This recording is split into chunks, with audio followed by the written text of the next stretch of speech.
Nigerian civil service when discipline comes knocking for teachers. In this edition, the heavy hand of Nalova Lyunga, Minister of Secondary Education. This is the news of the day.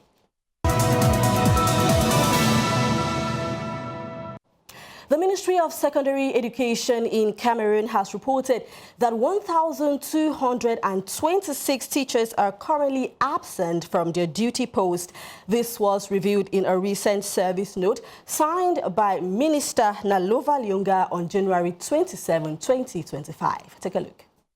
Teacher absenteeism remains a persistent issue in Cameroon, with the government implementing various measures to address the challenge.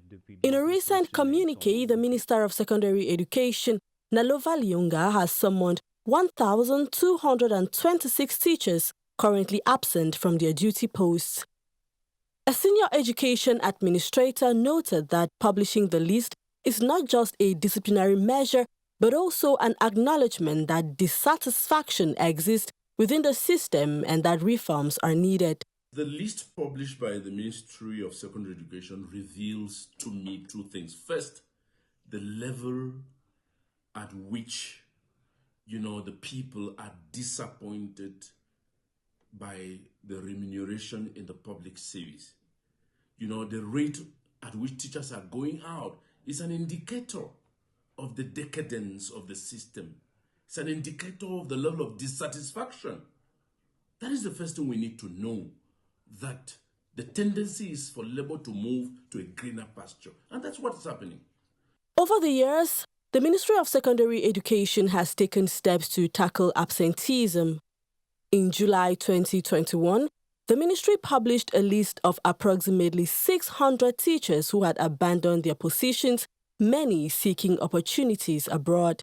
In October 2023, the ministry equally summoned more than 1,500 teachers suspected of deserting their post, warning of disciplinary action for non-compliance. Officials emphasized the need for better mechanisms to ensure continuity in the education system. We need to develop a more rigid, a more serious system, I may say, that can permit us to identify those departing as early enough so that we may rescue some resources of the state, so that we may drop them out of the payroll and save the little money we have in this country for infrastructural development. The teachers on MINSEC's list have been given 14 days to report to the ministry with explanations, with authorities warning of disciplinary action against those who fail to comply. The absence of public service teachers has become a growing plague, which, as one might expect, comes with consequences. Now, this brings us to this report by Paulines Otu, who examines the impact of this issue. Let's watch. Les classes se remplissent, mais les voies du savoir s'éteignent une à une. Les écoles vidées de leurs enseignants deviennent des salles d'attente où l'espoir disparaît. Les programmes sont tronqués, les matières abandonnées, les évaluations bâclées. À mesure de terminer son programme tel qu'il a été prévu dès le départ. Et là, ça cause vraiment ce problème de valorisation de nos connaissances, de la valorisation de nos enseignements. Si l'apprenant ne peut pas aller jusqu'au bout d'un programme, comment celui-ci pourra donc évaluer ses connaissances? Ceux des enseignants qui sont en reste sont pratiquement au bord du gouffre. Ils coulent sous le poids d'une charge énorme. Pour couvrir le gap, ils sont parfois contraints à faire des classes supplémentaires. Une classe, puis 2 classes, voire 3 classes. Ce sont donc des nuits sans sommeil à corriger des copies par centaines. Ils tiennent par vocation ou encore par sacrifice. Dans les quartiers populaires où l'école est la seule échappatoire, l'absence des enseignants est une condamnation silencieuse. Moins de cours, moins d'encadrement, plus d'échecs. Regardez par exemple ces enfants en divagation filmés par nos caméras. Ce n'est qu'un rappel de dire que quand l'éducation s'effrite, c'est la rue qui prend le relais. La violence, la débrouille, l'exil forcé vers des horizons incertains. Ça fait très mal quand tu dépenses ton argent à l'école et que ton enfant rentre sans résultat. Ça dérange les parents. Ouais. Ça nous met mal à l'aise. L'éducation est la colonne vertébrale d'une nation. Lorsqu'elle se brise, tout s'effondre. As this situation seemingly aggravates, schools are beginning to adopt measures to tackle this problem. We had a chat with Mr. Ta John Tamuten. He is the principal of Government Balingo Technical High School, Akwadwala. He now tells us how his school manages cases of absentee teachers. Madam Joyce of the Global LTV, many of our teachers have been going abroad to Canada, America, and so on, without informing. When we take note, especially from colleagues that those teachers have traveled, I will usually make a letter of reservation to call them to be present in my office. If I cannot find them, I will ask them to write a query letter and send to them, and ask them to present the answer to a certain number of copies in my office with the photocopy of the ID to really identify that they are the ones. After that period, after a period, let's say 1 week, if they are not there, I will then make a radio announcement. And this radio announcement is paid. So if they don't react to the radio announcement, it means that they are really out of the country. Then I will then prepare a file, and send to the Ministry of Secondary Education, maybe through the delegation and the GO of our locality. Generally, when a teacher is not there, the class becomes noisy. And in order to solve the problem of the noisiness of the class, we have to post another teacher, redeploy another teacher to that class to take care of the students. That's how we do to solve the problem. Our problem with this syndrome of reporting teacher all the time, making radio announcement, is that whenever the names are sent ahead, well, once the document has been treated or the hierarchy has treated the document at level Yaoundé and the salary suspended, we don't have the feedback at our level. So we continue to report this teacher and pay money all the times. So the ministry should be able to work with the schools. Once they take any decision on any teacher, let us understand so that we stop reporting them and spending money, calling them to come and work.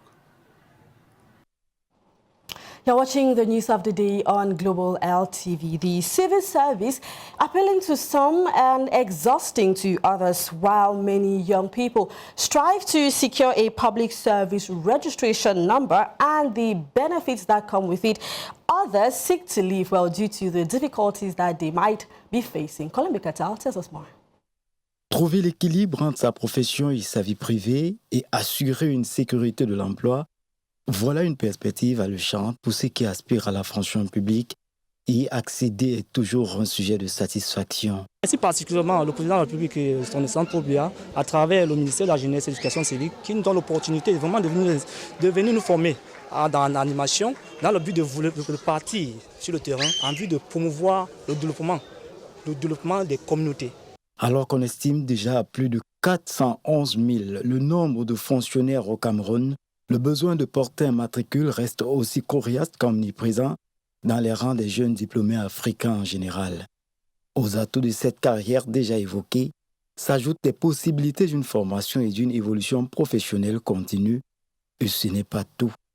Nous avions actuellement le chômage et la fonction publique est garantie. Quand vous saviez que vous êtes dans la fonction publique, par rapport au traitement, même comme certains disent qu'il y a un traitement qui n'est pas bien, mais ce traitement est quand même assuré. Et c'est ça, ça pousse déjà les jeunes gens, les jeunes Camerounais, à s'intéresser à la fonction publique. Contre toute attente, l'attrait vers ce milieu pourrait élire aussi du caractère permissif que l'on y trouve. Pourtant, aussi surprenant que cela puisse paraître, la fonction publique n'est pas une fin en soi.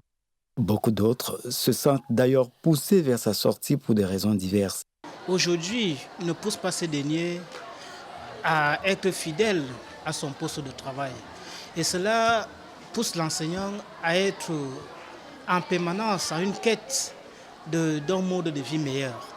Et là, les enseignants, nous pouvons le dire aujourd'hui, avec un background bien qualifié, les enseignants sont sollicités à travers le monde certains pays, certains systèmes ont une attractivité au métier d'enseignement, ce qui pousse aujourd'hui les jeunes Camerounais à avoir des visées pour des pays étrangers. C'est le cas d'évoquer, par exemple, des contraintes qu'imposent des affectations pour des contrées peu convenables pour certains. Ainsi va la fonction publique. Sa réalité est comme celle d'une porte qui s'ouvre pour laisser entrer les uns en même temps qu'elle laisse sortir les autres.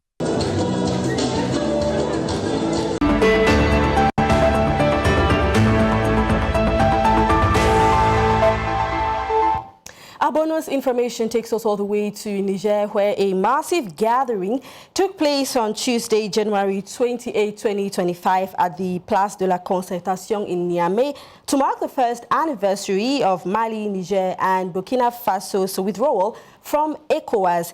The event, organized by the civil society group M62, was attended by authorities from the CNSP. Our correspondent in Niger, Jean-Marc Bicoq, attended this ceremony and filed in the following report. C'est autour d'une importante mobilisation que s'est tenue ce 28 janvier 2025 à la place de la concertation de Niamey, ce meeting organisé par la société civile nigérienne, soutenu par les autorités du CNSP pour marquer l'an 1 du divorce avec la CEDEAO. Un meeting riche en ambiance avec la présence de plusieurs artistes nigériens de renom. À l'entame du meeting, c'est Abdoulaye Seydou, coordonnateur du M62, qui a tenu le public en haleine.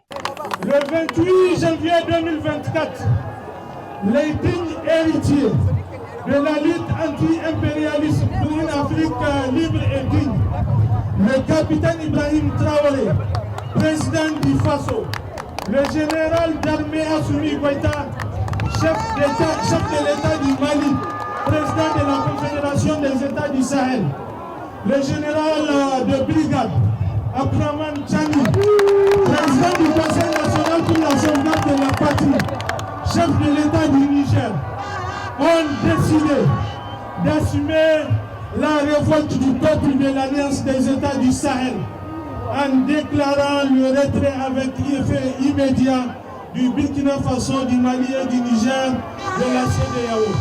Devenu un instrument de déstabilisation du Sahel à la solde et au contrôle de l'impérialisme occidental en violation flagrante de ses propres règles, principes et valeurs qui ont poussé à sa création le 28 mai 1975 par des patriotes visionnaires qui sont dans leur majorité des milliers. Cette célébration a également été marquée par cette intervention du gouverneur de la région de Niamey qui a évoqué l'une des raisons de ce divorce avec la CEDEAO. Constatez une chose, dans l'Afrique subsaharienne, les États les plus pauvres, les plus en insécurité, c'est ceux qui ont été colonisés par la France. Alors, nous avons mis fin à cela. Je vous demande de rester debout aux côtés du CNSP. L'avenir sera radieux. Nous allons lutter pour les générations futures. L'Union des scolaires du Niger, présente au meeting, a réaffirmé son soutien aux autorités du CNSP. Durant cette manifestation, de nombreux messages circulaient à travers des pancartes pour dire adieu à la CEDEAO et l'on a aperçu cette image qui traduit la disparition de la CEDEAO dans l'espace AES. C'est donc ainsi que prend fin la célébration de l'an 1 de la sortie du Mali, du Niger et du Burkina Faso ce 28 janvier 2025 à la place de la concertation, un événement qui a regroupé plusieurs personnalités qui étaient autour d'une seule cause, sortir de la CEDEAO, dire adieu à cette institution sous-régionale. Marc Bicoq pour Global LTV depuis la place de la concertation, Niamey, Niger. Jean-Marc Bicoq, obviously 1 year down and many more to go. That brings us to the end of this edition of the News of the Day. Thank you for watching. Stay tuned to Global LTV for your daily dose of information and entertainment. Bye-bye.